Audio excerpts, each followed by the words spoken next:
And that's where I got to also get introduced to some of the scum of the earth around there for retail traders as well. Because if you go back 20 years ago, options were still mostly a professional trader piece. And you had the same people out there right now are trying, oh, this is my strategy, this is it. And then you get in there and I always say, ask the person who's teaching you something what their trading results are like, how they trade. And it's amazing. So many people are teaching people how to trade who don't trade.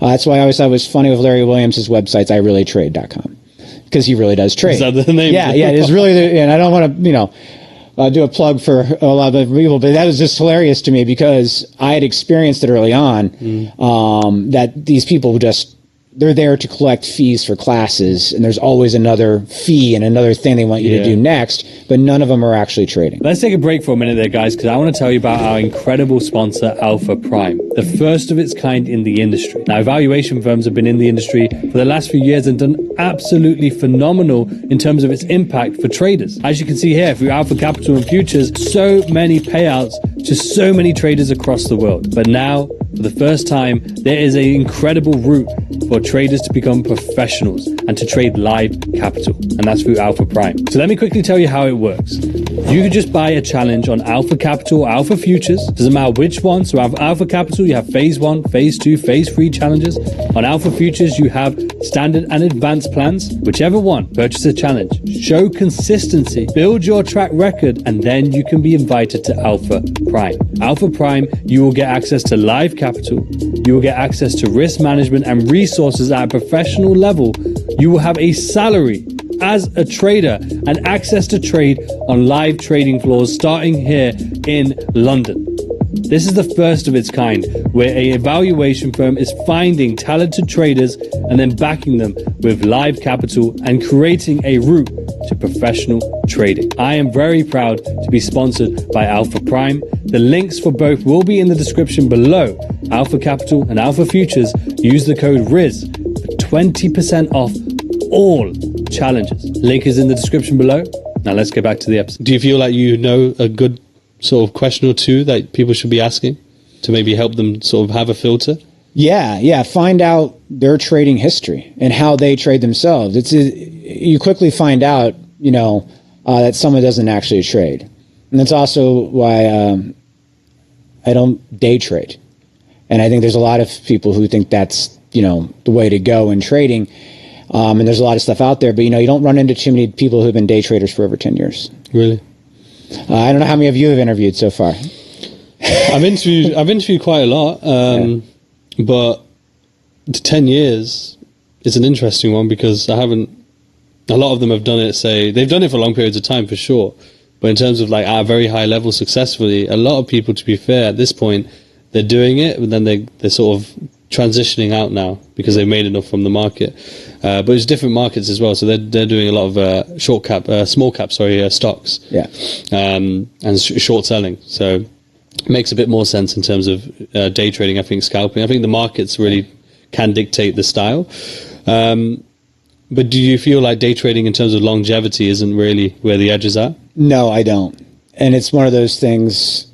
If you go back to when the algo black box trading first started, that was kind of like that opportunity. There was opportunities in the market. What people don't realize is the firms that were doing that heavily, they were changing their models every year. And that's what people forget is, first, when you're trading, you have to identify what kind of market you're trading in. And, okay, I believe right now we're in a bull market. Okay, so, it should be moving up. Well, every year is not the same.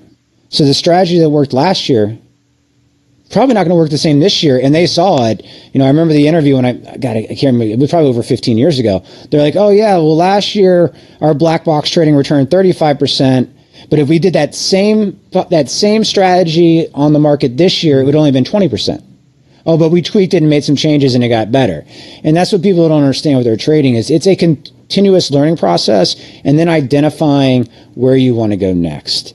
And that's where, early on I got into the options trading, and even 20 years ago, I went through that gamut of bad people out there. And then I also went through a lot of firms because nowadays you can go to any firm and you can trade options. That wasn't the case 20 years ago. And I'd go through your major brokerages and I knew more than the person on the phone. They wouldn't even let me do my strategies, put on something simple like a butterfly, trade. They'd be like, well, no, this is too much risk. And I'm like, guys, there is no risk here. And that's when I finally eventually ended up at Thinkorswim with Tom Sosnoff. And that was where I got to see the difference. When you talk to somebody who understands trading, who's not saying, hey, you're going to make 100% return, who's very realistic, you're out there trying to, get an extra 10, 15, 20% from the market every year. His group at Thinkorswim, I was like probably one of their first 1,000 people. Really? Wow. Very early on, because I kept looking for a platform that would allow a retail trader to actually do options trading, where now you can get good education around options trading from your brokerage firm, but they were early to that. And that's kind of where I learned a lot from Thinkorswim. And also my key and my strategy, and I think this is important for people out there, is I always built strategies that let me work full time. Because until you have enough capital to actually trade and live off the capital, you need to be able to work full time as well. And so that's where I was really putting in strategies that allowed me, and that's why I never got into the day trading side, because you can't do a full-time job and day trade at the same time, unless you're working at night in a restaurant, and then you're going to wake up in the morning not focused. Yeah, very true. And so that's where I really had that opportunity to go through it and slowly build up the correct processes and trading habits to be successful when the numbers get bigger. Because one of those things as well, I'm sure most of your audience is under 40. When you're younger, it might feel terrible losing a couple $1,000 because it means a lot to you. Yeah. But you got to remember your end goal in the future is to be a lot bigger accounts. Yeah. And so you've got to feel that stress and that emotion when you do maybe, blow out an account and be like, okay, I'm not going to do that again. And I don't know how many times I have to teach myself to always leave a stop in place. I still make the mistake sometimes. I think I'm smarter than the market. Like, oh, no. It's like, no, follow your rules. Anytime I break the rules, it doesn't work well for me. Definitely. But everyone has the same habit, and everybody will tell you the same thing. I didn't follow my rules at one time, and then boom. How important do you think it is to be able to learn from your mistakes quickly if you're going to be a consistent, profitable trader, versus, say, that example, if you're doing it 7, 8 times, it's not really, someone could still change for sure. Yeah. But I found, or what are your thoughts, should I say, in terms of how important is it to be able to learn quickly, observe that mistake and learn quickly, 1, 2, 3 times, and then making the change versus prolonging it over and over? It's learning quickly. It's also being honest with yourself about why it's not working. And you'll always hear people, oh, well, they came from my stops. All these, no, the market doesn't really care about you. And you're the size of your trade. It's a very large market. You need to be putting your policies and things in place and learn from it. If you're not willing to accept your mistakes and also understand your strategy, that was one of the biggest things with one of the strategies I would run is like, hey, something, it's going to happen every year. I'm going to have 5 losers in a row, just if I look back at it. So it helps you when you hit the losing streak. Yeah. And then you also understand, well, if I'm sizing my positions this much, then that's going to be this much of a drawdown. Because, you can paper trade all you want, but until it's real money and you hit a 20% drawdown period, even though you know it's coming, you got to be, ready and then get back in there and continue to put on the right trades. Because the losing streak is going to come to an end. But if you let yourself get down and then get off your system, well, then you come back, a couple of weeks later and you're like, oh, I missed all the winter. Yeah, it's going to even out. Yeah. You're going to have streaks where you're up 5, 8 trades in a row too. And you feel like a genius and you're happy. But you got to remind yourself the drawdown is going to come as well. And you really, it's the emotional part, I think, for retail traders that is really the more difficult place to be, because most of us are sitting at home alone. And you're just feeling that stress when things swing. And as you become more successful and the numbers get bigger, they're much larger swings. And your emotions and your mental state will hurt you more than your trading strategies. Yeah. What would you say your aha moment was? A moment where you really started to see progress within your trading results? The aha moment came during 2020, when I really started to understand that I was seeing data and things in the market and identifying the trends. And I made the decision, instead of, trying to tell everybody in the world and online and arguing with people, I said, forget it. I can make money on this, and I'm just going to take care of myself. And that's where it was in 2018 when I did Larry's first course, and really he helped me put some additional structure around the over 15 years of trading I already had in place. Because that was when I was hitting a point with the capital allocation where I knew I could make a switch to trading full time. It would be possible, but I knew if I was going to make that switch, I needed to have a little bit more that would give me, a consistent income stream coming in and put some more of those strategies in place. So kind of like I said there, I took Larry's first course. I only did 2 of them, but Larry and I would talk and email afterwards, into 2018. So, then in 2021. So it's 2.5 years later. Yeah. So beginning of 21. So you have to say about 2 years before I really hit my stride with that. I was beating the market with the futures trading consistently there along the way, but it was still more learning. And like I said, finding out, hey, that was a fun winning trade, but it was a wrong trade. Right. And identify those and then have that confidence to go, full into it. Well, how would you identify the wrong trade? Well, you know what your strategy is. And, it was funny, like I have my notes and I'll say, oh, this is what I'm looking at. And then you go back and I'm like, the notes, aren't even accurate. And it's also the plus and the minus of working full time and doing it. So my futures trading strategy is usually looking to capture a 3 to 5 day swing. Sometimes I'll be in something 2 to 3 weeks around the futures trading strategy. But I was coming home, so I'd always enter orders when the futures market closed. And so you have that 1 hour time period, and that's where I'm going through it. But sometimes when you're working full time as well, guess what? There's other stuff going on. Life happens, so you may not give it the full attention you need, and then you come back later and you're like, what chart were you even looking at? And that's where being honest with yourself, like, you were wrong. Okay, it's great that we made money on it, but the trade was wrong. And then, hopefully, when you do have your losing trades, at least your setup was correct. You go back and you go, okay, we did set it up correctly here, and go down that road. How important to be able to identify those wrong trades and be able to make those reflections? How important is it to collect a good amount of data from your trades, be able to analyze them from not just did it win, did it lose, but on different factors as well, taking more in-depth analytics from your trades? I think it's very important. Kind of like as a highlight, that's where I was able to go back and say, look, you're going to have, if you want to do this strategy, understand that at least once a year, more likely twice a year, you're going to lose 5 in a row. So be set up and ready for it. It's like they always say for the stock market, a correction is healthy and good for the market. But guess what? No one wants to buy when you actually get a 10% correction. They're all, on TV screaming and upset about what's going on. But, that's your opportunity. Yeah. When you get that pullback, when you identify and you're ready for it. Okay, this is what I was waiting for. It's time to pull the trigger and do it. Just this, we're filming this week in January, and I just had a little trade that I posted online for some of my followers around one of my AI stocks, Coherent, this week. I was like, wow, guys, we're falling, right back to this retracement level, great support entry level. We touched it perfectly, and we're up 10% in 3 days in the stock. Well, you just got to watch and wait. Don't jump too early. And then how you want to trade around it, the different things. Obviously it's a stock. It's not part of my futures strategy.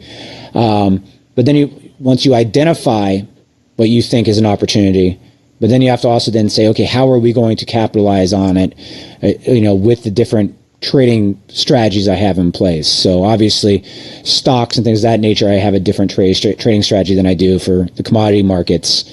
And that hits on something else that I think is important for people out there. You need to understand how each market operates and what it's truly there for. And also, I think one of the mistakes that retail traders will make is they get into markets that aren't liquid. You can always get into a bad trade.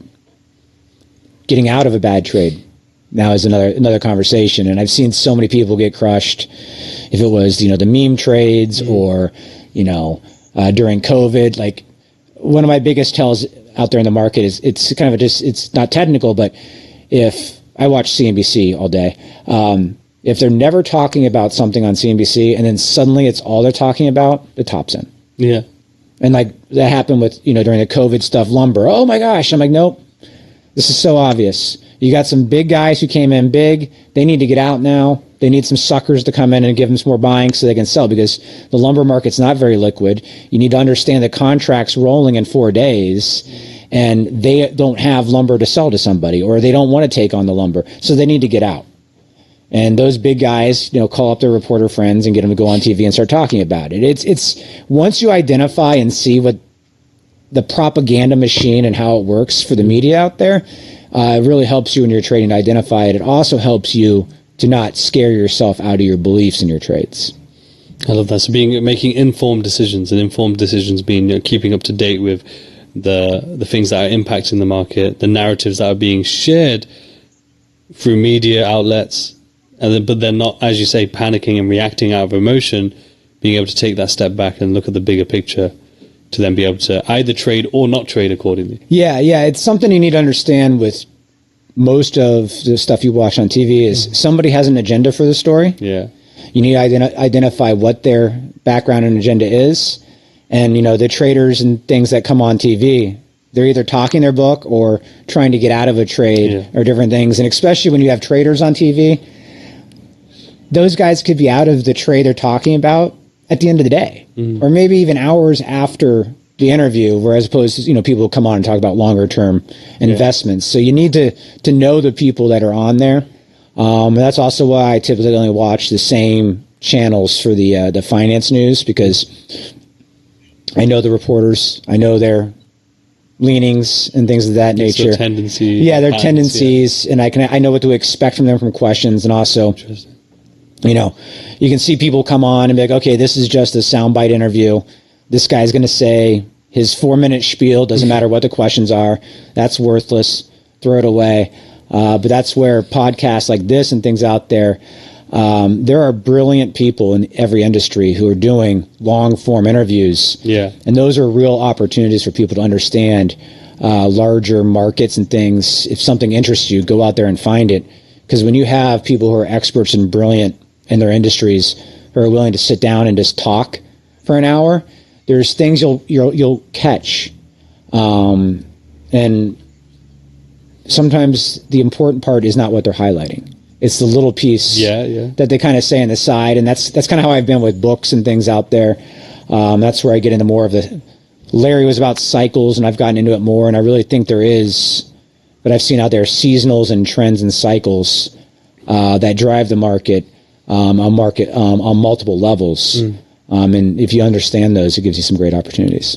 Don't know where the market's going next? Stop worrying about your trading. Just get informed on exactly what's happening in the markets and what to expect. From Forex to futures to stocks to crypto, be on top of it all. That's why tens of thousands of traders are subscribed to Market Journal, a free newsletter that allows traders to keep up to date with the markets every single week. Remember, an informed trader is a profitable trader. It doesn't matter if Trump tweets, AI stocks are pumping, or if Bitcoin drops out of the sky. Market Journal has you covered. Join for free today using the link in the description below. Let's take a break for a minute there, guys, because I want to tell you about our sponsor, TradeZeller. TradeZeller is the #1 trading tool for all traders. It doesn't matter whether you're a crypto trader, a futures trader, or a Forex trader. Whatever trader you are, all you do is connect your trading platform directly with TradeZeller. It automates and makes your trading journaling so easy. If you want to be a profitable trader, you need Trading Edge, and that is exactly what TradeZeller does. It allows you to identify edge, maintain your edge, and optimize your edge by automating your trade journaling, in-depth analytics, backtesting, bar replay, and so much more. Now, WOR gets you 20% off your yearly subscription with TradeZeller. So use WOR for 20% off your yearly subscription, or RIZ10 for 10% off your monthly subscription. The link is in the description below. Now let's get back to this episode. Do you feel like those cycles are like patterns and predictable, or is it more so kind of what we talked about at the beginning, where when a particular cycle begins, let's take AI stocks, for example, or tech stocks, for example, or now quantum computing stocks as an example. Is that what you mean by cycles, or is it something more so within the markets that's more of a, kind of like the Bitcoin halving as an example, a fixed date that then has this theory behind it, this application to what to do around those events? Yes. So the pattern recognition and things like that is some of the things I learned from some much older traders who had been doing it for a while, because it just amazed me. Like, they recognize a pattern, like, oh, this is what's going to happen next. This market is identical to, 1986. And it's like, dude, really? And that's in your head? But there's different cycles out there to drive things. You have the generational cycles. So we have the millennial generation right now hitting their peak household formation and earnings, largest generation ever in the United States. So that's going to drive certain things. It's just going to happen. There's 7 million more of them in the workforce forming houses. So, there's things that occur with that. And then, like, AI is where I've moved most of my trading capital to here recently, because from my tech days going back 30 plus years, I was early to tech and missed the larger opportunities to make a lot of money each time. I was involved, and, I'd be like, oh, okay, this is great. And every time I was like, oh, well, I just been better off doing this. And that's where I see it now with AI too. So when it comes to technology or trends in the marketplace from a business opportunity, anytime something is greenfield, and when I say greenfield, means there is nothing out there in the market today that fulfills that need. Everyone underestimates how much that is going to impact society and the upside potential for it. If we talk about something that's more recent, you look at the iPhone. Yeah. The iPhone came out. Well, we all had cell phones, or a lot of people had cell phones. But I was on that early, and I was like, okay, great. I created a couple of the early iPhone applications when it first came out, but I've been much better off just buying Apple. Yeah. Would have made a hell of a lot more money just buying Apple. And that kind of hits on, I mentioned earlier about the return of, the NASDAQ, the QQQ index, or the SPY. Well, it's my opinion, the reason why those indices always outperform your money managers is they simply let their winners run. People talk about it now. They're like, oh, there's only 4 stocks make up 20-30% of the market capitalization of the S&P 500. Yeah. And then you get upset money managers like, well, I can't have 7% NVIDIA in my portfolio. Yeah. And that's the big difference, is you get caught up sometimes taking a quick win and missing the long-term win. Yeah. And I think you've seen it with some of the other traders you've interviewed. You'll see those of us who, you don't have a 254% return, 253.8, unless you have some home runs. Yeah. And you don't have home runs if you cut profits early. And so you have to know ahead of time, hey, if this is going to be a possible home run, like I think it is, all right, I'm going to size the position this way. Will we do other trades along the way, and things of that nature to identify it?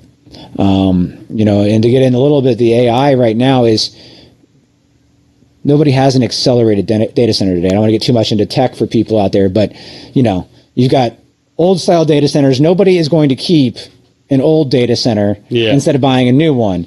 Everybody's focused on the AI applications of why the GPUs, but the reality is by 2028, most data centers will be accelerated data centers. It's something nobody has today. Nobody's going into the meetings with their boards and saying, hey, let's buy an old slow compute instead of the faster one. Yeah. And then you have the same thing coming up. You've seen it a little with Jensen Huang. CES just happened in Vegas, and the robotics piece. Well, no one owns a robot today. But if I can have a robot in the future that maybe cleans my house and does my laundry, well, all of a sudden a $20,000 robot doesn't sound that expensive. Because many people, if you just look at the United States, there's 10 to 11 million households that make over $250,000 a year. Wow. They're probably paying house cleaners and other people today. Yeah. There are 2 working families. Well, suddenly you can buy the robot and just not pay your cleaners anymore. Yeah. And that's where no one thinks about that. You put that out there. Well, okay, great. Just adding a robot to 10 million households in the U.S. is $200 billion. Here in Phoenix, first time I've ever seen it, the driverless Ubers, essentially. It's not by Uber, it's a different company. Yeah, it's Google. And I saw it the first time. I was at the hotel. I've seen like clips online, and I was at the hotel, and there was one just pulled up, and I was like, it's mind-boggling. But as you say, it's like they're the sort of things you need to identify as things that a lot of people would assume. It's kind of going back to what you said about the narrative. Once it's on TV, once it's within the media space, it's already happened. Like the move's already taken place. There might be some extra percentages there on the table, but the vast majority of that opportunity has already been gotten to that point. And And as you're mentioning with AI, data centers, there are many, robots being another one. And even to go backwards a bit, as you mentioned iPhone, it's like Netflix. Everyone's just so used to Blockbuster and renting DVDs that way. Then Netflix comes along with this revolutionary idea, and I'm sure, no doubt, everyone who was in that industry probably looked at it and goes, "Why would anyone do that? Why would they pay a monthly subscription and just use a streaming service?" But then suddenly, now that's all there is. Everyone's streaming. Did you try out one of the Waymos yet? I haven't yet. No, you have to, because this is actually a great example of the adoption curve. So it's in the media, it's out there, people are talking about it. But here in Phoenix, we're numb to it now because we've actually been testing the self-driving technology for 5 or 6 years on our road now. Wow. They've had safety drivers up until about 18 months ago. They sit. Yeah, they'd sit there, but they were still driving themselves. But they were there to help with the disengagements and things.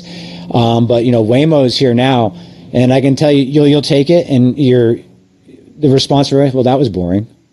And that's actually the biggest compliment you can give to being in a self-driving car. Yeah, I guess so. Yeah. Yeah, it'll stop at the light. It'll get up to the speed limit really quick. They're nice, quick. Electric. They're actually electric Jaguars here in Phoenix. Really? Yeah. So it's a wonderful car to be in. It's a great experience, but it's boring. You get up to the speed limit, it does not do 1 mile over the speed limit. I actually had posted a video before, and this is where it gets to be obnoxious if you're some of the other drivers on the road. We were a 2-lane road, and both of us were Ubers that pulled up to the light.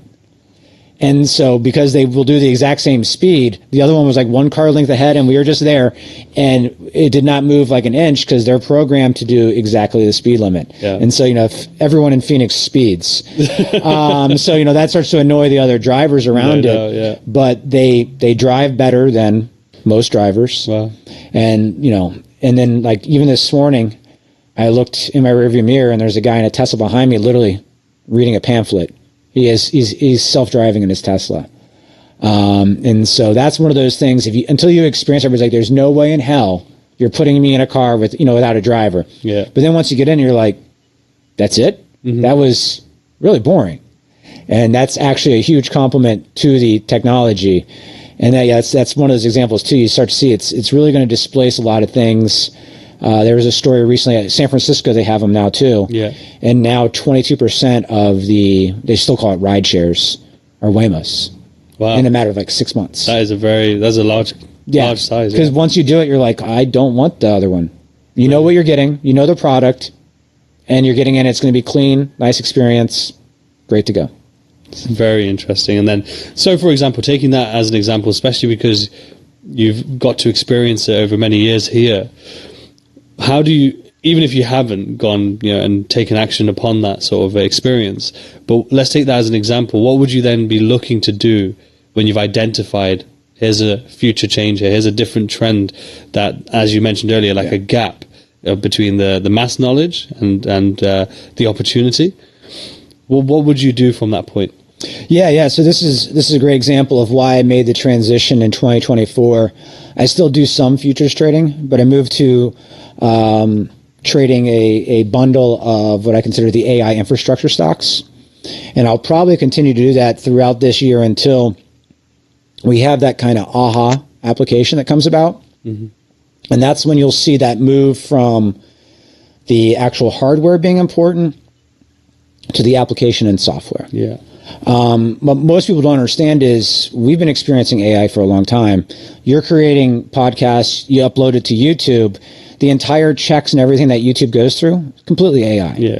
It's TPUs for them. They invented it in 2018, built it out, because YouTube would be a disaster if a human actually had to go through and watch every podcast, look for copyright, all the different things. Yeah. Boom, now it's done in like 5 minutes and it's up and running. That's purely AI that you didn't even realize you were experiencing. Mm-hmm. And that's where the application change will happen, is when it's not going to be ChatGPT and that stuff. It's going to be the application experience that people don't even know they're experiencing it. Yeah. And so right now you look at it, and this is where I talk about the green field. Everyone's going to underestimate what the market opportunity is, because no one can fully visualize and talk about, your analysts on the street. Sorry, I don't love analysts, because reality is Google didn't used to give projections for their earnings, and guess what? The analysts were just all over the place and always wrong. Yeah. When did they start getting good at predicting earnings for Google? When Google started telling you what they were going to be. And it's the same thing for every company out there. All the analysts do is plug stuff into their model and go, "Ooh, well, I think it might be 2 or 3% better here." Yeah. And then they come out with their estimates. Completely worthless to you if you're trying to catch a larger trend. If you look at like 2023 when Nvidia took off, there's like 25 analysts covering Nvidia. Yeah. They were all wrong. Not even just a little wrong, like over 80% wrong. And that's because, well, Nvidia didn't come out and say, "Hey guys, we're going to double revenue every quarter because of this AI thing." And so no one can see it, but that's where I was talking about identifying trends earlier. So the AI trend is not going to be a couple years. It's going to be a decade process.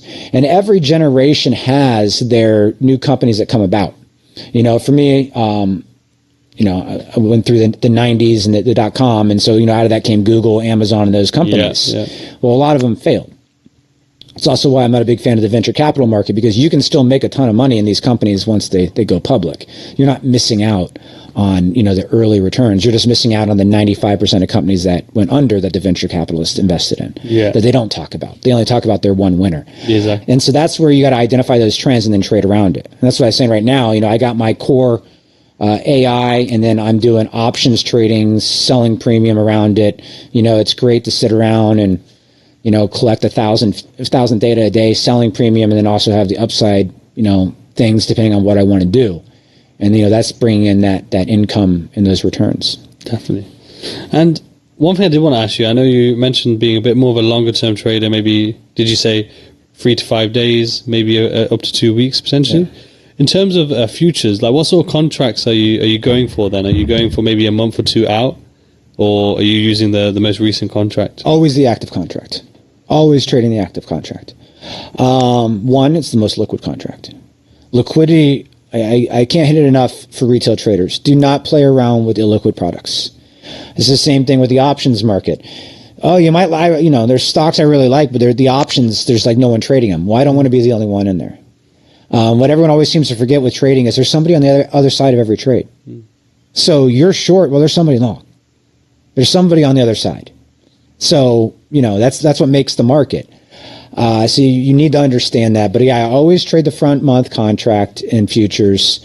Always stay in liquid markets.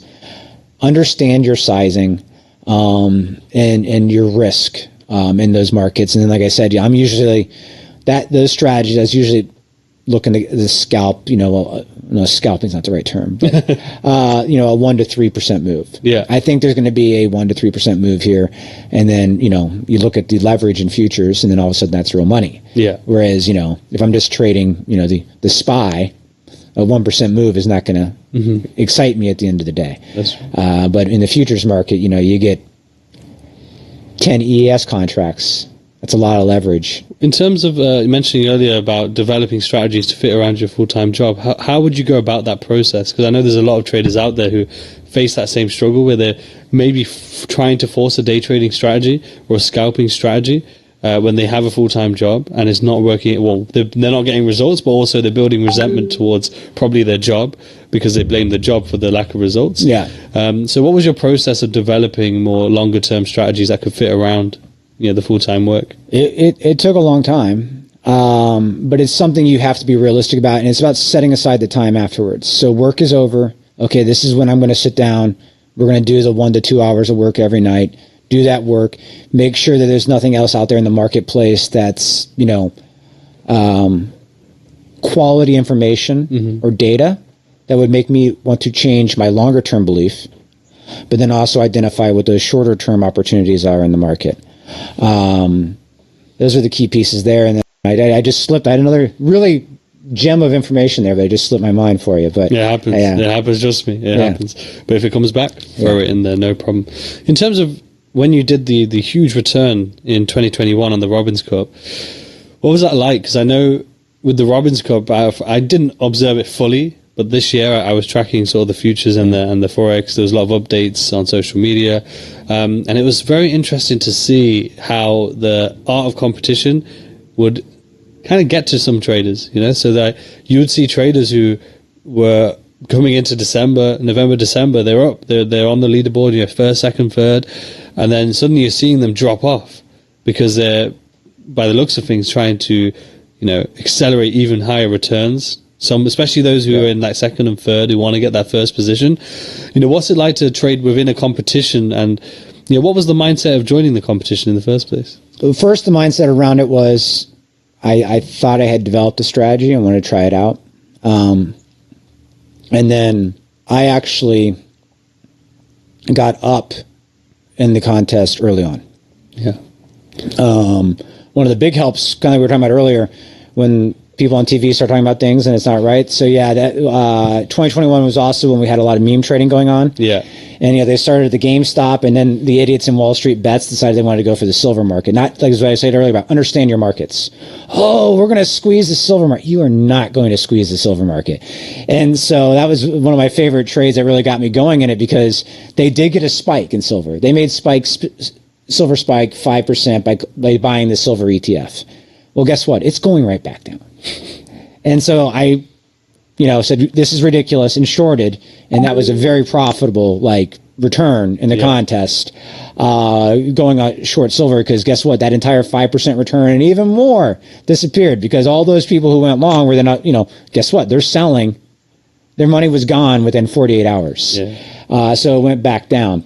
But it was funny when you talked about as December rolls around, the one thing, and this is what I think is important, if anybody's looking at trading contests, the Robbins-Williams Cup is real money. It's not imaginary money.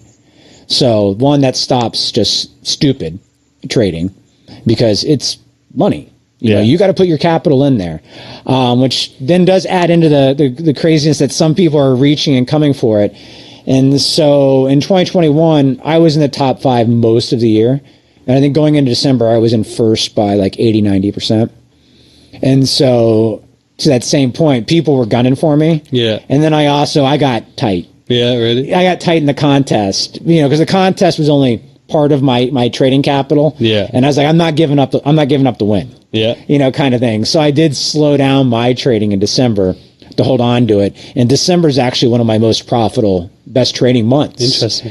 And so, but for the contest, I was like, no, I want to win. And so, I still had my money in my main account that I was trading away, and had a good December. The results could have been a little bit better, but not, drastically different. Yeah, probably could have got myself up to over 300% in December with the trades back then.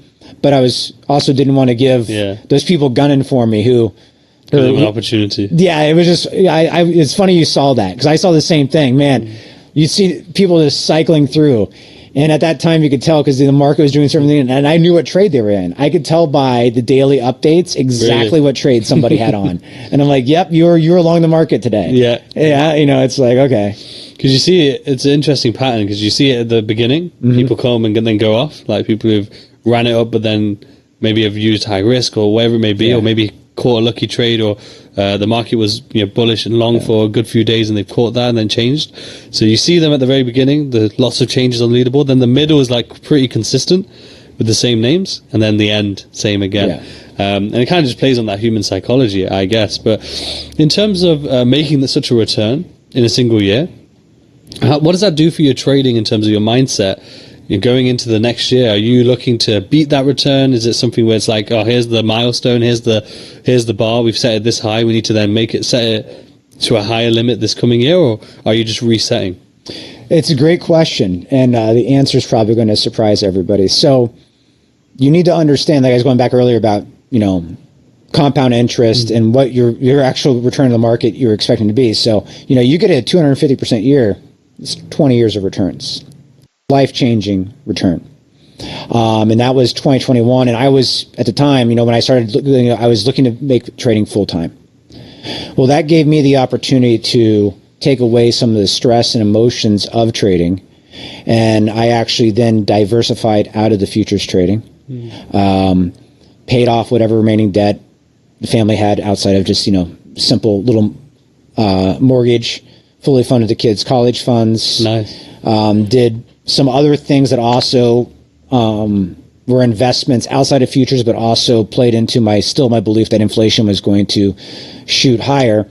And then after I was done doing all those things, I still had enough money to trade full time.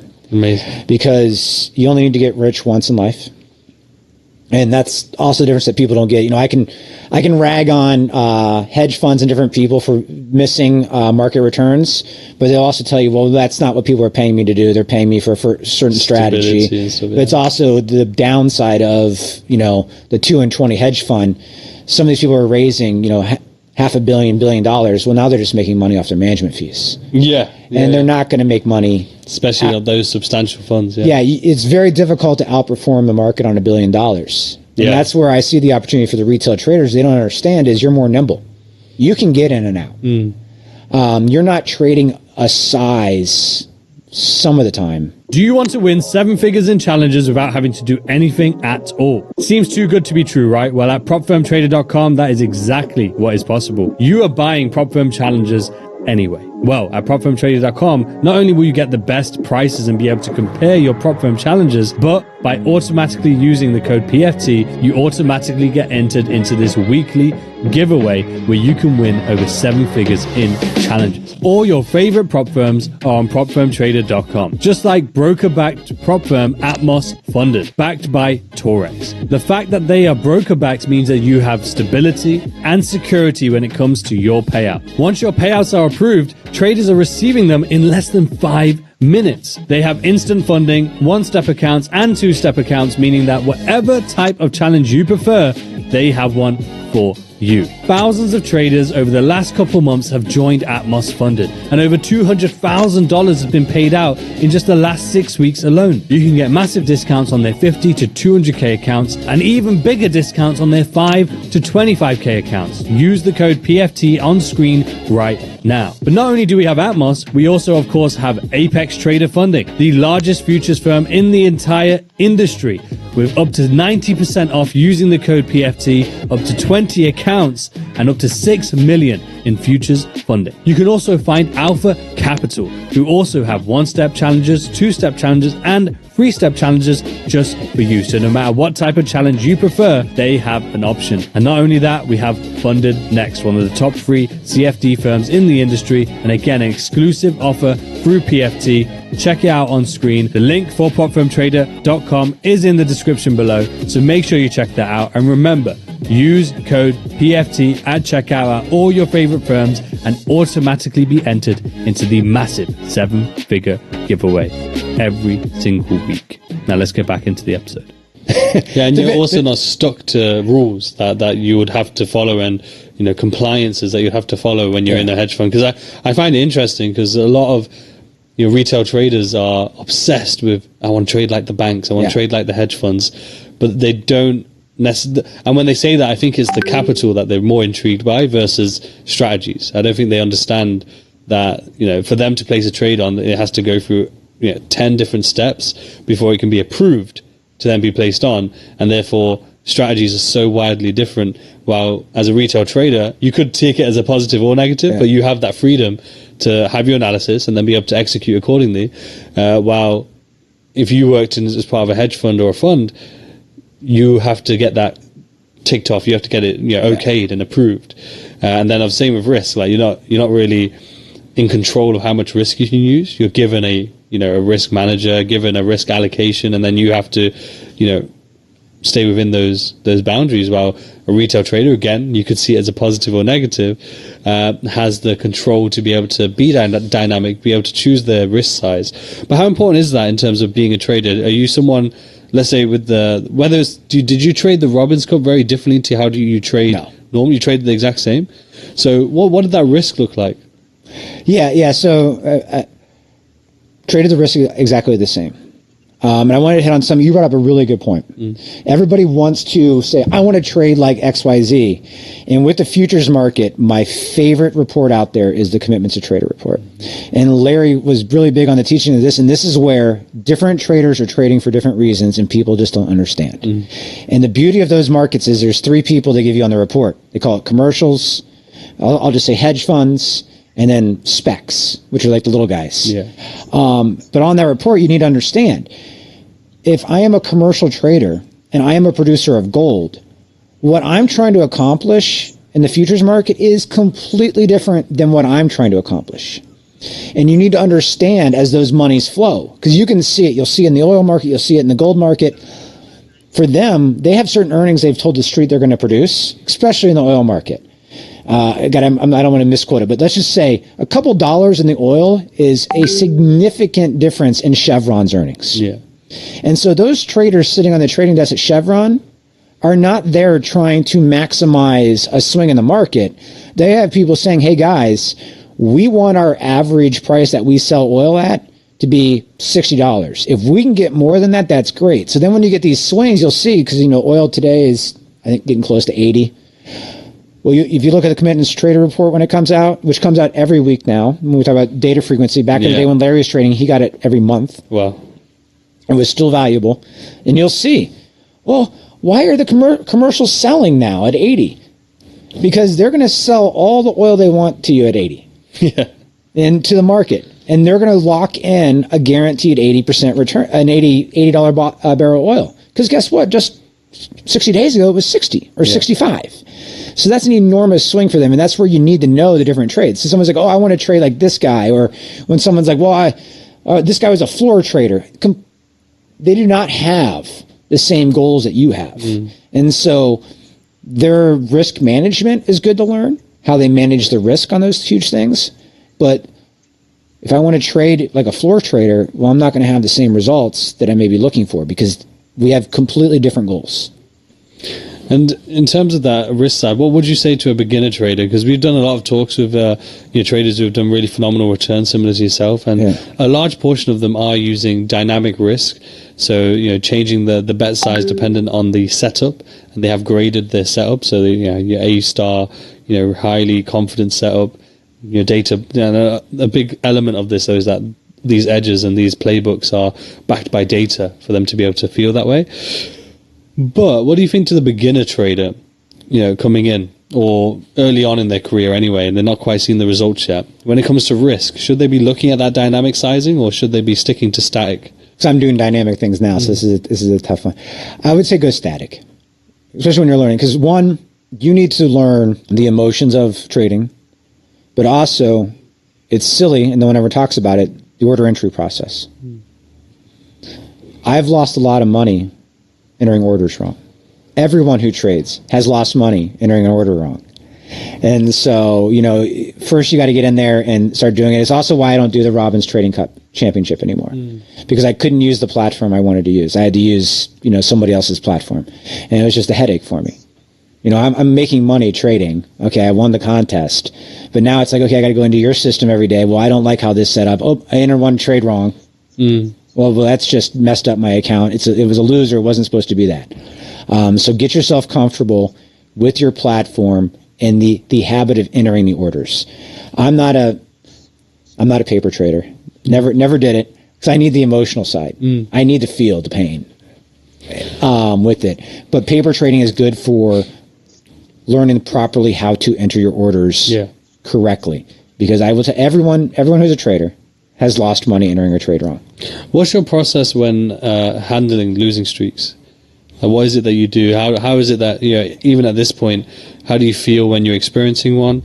And then what processes do you have, if any, to handle or take action upon when you find yourself in one? The first key was, as I mentioned earlier, when I quit, identifying that I will have a losing streak. Then when it starts to happen, be okay, well, this hurts, but we know it's going to happen. It's going to happen every year. Yeah. I think that the worst losing streak I had was 8 in a row. That was painful. That would have been 2023, and that was like a learning experience. Because then I did get a little bit, the emotions got a little heavy on it. Yeah. And you got to learn that, this is part of the process. You can't yell at the screen. You can't yell at the market. It doesn't care. It's an instant, feedback loop. Yeah. But you just need to be ready. And if you're sizing things correctly, you know what your possible drawdown is, and you just live to fight another day. The key is to be able to live to fight another day. And that actually just made me think of another thing. So my worst year in over a decade was 2023, and that was the first year I went full-time trading. Wow. And that was part of that. People say earlier, well, I'm losing at day trading because I can't focus because I have the full-time job. Well, I built a system that allowed me to have a full-time job. Well, then I didn't have the full-time job, so then I'm just staring at the screen all day. Well, that's not what I built myself out to do. Yeah. I built a process that's, based on daily bars, not hour, not minute. Yeah. And so then when you're staring at it too much, it's like, well, I got this extra 8 hours a day or whatever it is. And you start to do stupid things. And so that's when I did that reset with myself going into 2024. And that's when I got back, identified, hey, we're good at a futures trading market, but right now, you know, you understand what's going on here. Let's change the strategy and go for something. Interesting. What was that like in terms of having that year, the first full-time year, having that year, you know, not be performing at your best? Was there any doubts at all? Was there any moments where you're thinking, you know, maybe I shouldn't have gone full-time, or maybe, you know, the strategy's not working anymore? Oh yeah. Yeah, you go through all those thoughts. It was humbling. And it's just tough too. You'd be like, okay, this is the year you're doing it, and you're down. And then also 2023 was a great year in the market. Yeah. Like I said, I underperformed the market. It was still a positive year, but I underperformed. But you know, I do that honest assessment of my returns. Yeah. So you say, wow, the market was up. Let's make math easy here, 40%, and your return was 20. Well, you missed 20%. You could have put this money into QQQ and SPY and left it alone all year. And Not you would have done all that. this like turmoil and risk. Yeah, you didn't have to chaos. deal with all this stress and everything, and you would have done that much better. And then, you know, not to get into exact numbers, but then you look at what your capital base is, and you're like, that's a lot of freaking money. And then then it just built up, and then you're